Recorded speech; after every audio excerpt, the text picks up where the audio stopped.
Play you a short video of President Vladimir Putin, and he was in a conference yesterday, and he made the statement that Russia would not launch a first strike against the United States or NATO, but they would respond with a second massive nuclear strike, and that the Russians would be martyrs and go to heaven, while the United States would just die because they won't have time to repent. So let's play this, folks. A lot of people are claiming that President Putin is an atheist. He's not a Christian. I do believe he is a Christian, folks. I do believe he believes in Jesus Christ.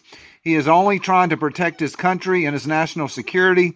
We are the aggressors here, and he is publicly stating yesterday that Russia will not launch a first nuclear strike on NATO or the United States, but they will respond with a second nuclear strike. So let's go ahead and watch this. This is has subtitles, so you're going to have to read the subtitles. We'll leave this video in the description box. So let's go ahead and watch this real quick.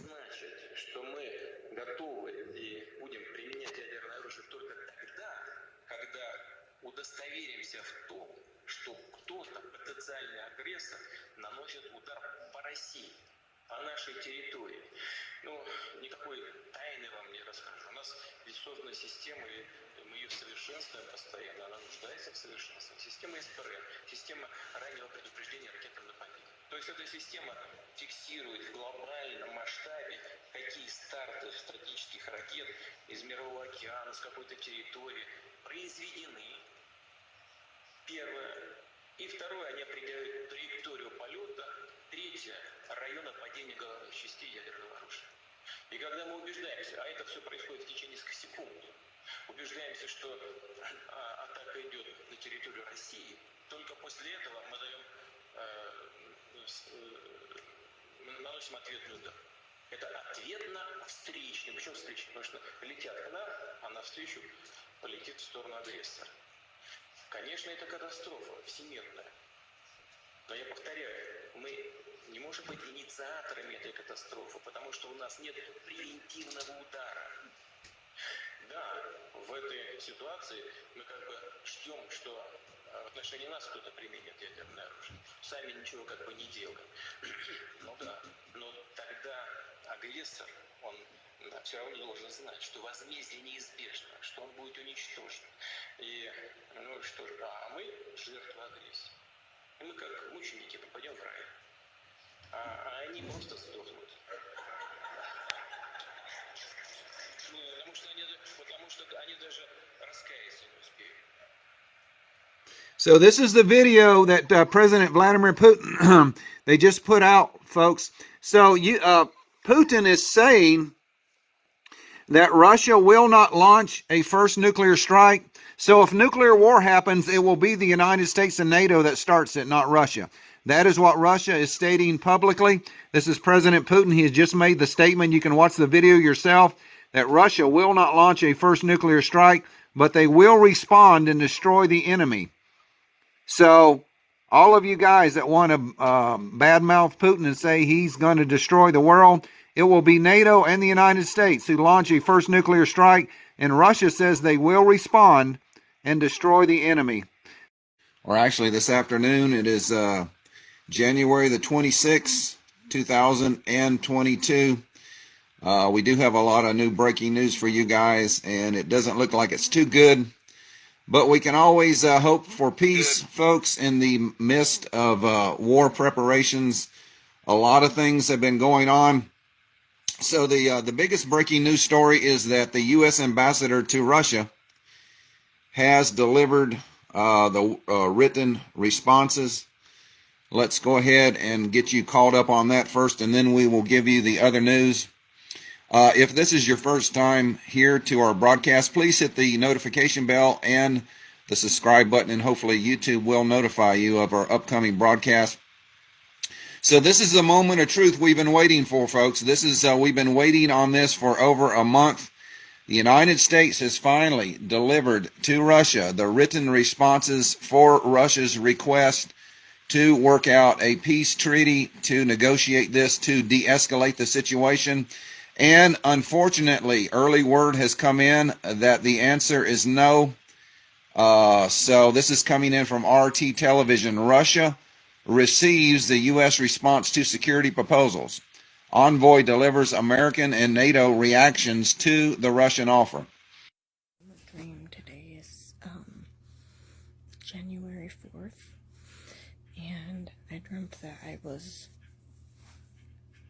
of course, in America, and all these people had their stuff packed, and I told everybody they needed to move towards the north where it was safe, but a lot of people wanted to go south, and I said, you can't, you gotta go north. Well, as they were going south, I seen that America was under fire. I'm talking about the whole United States, all the way around it. I seen it plain as day, a big old map, and fire all the way around it. And I said, how are we supposed to get out? And they said, it's supposed to entrap the people.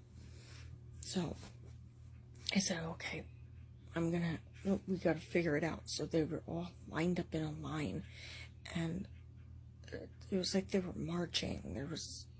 There was no kids in my dream, and I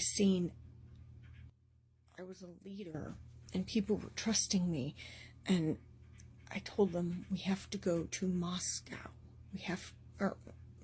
Not Moscow, Turkey and Quebec. And then I woke up. I just thought it was crazy.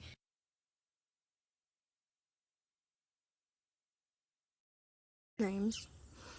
I don't know if they coincided with each other or not, but I was driving down the road, and there was a bunch of people that were stopped, like on a train track type deal, and there was no train that was going on it, but there was people stopped, and at the end of it, there was like federal agents or the FBI or whoever they were, but they were trying to make people stop at these checkpoints.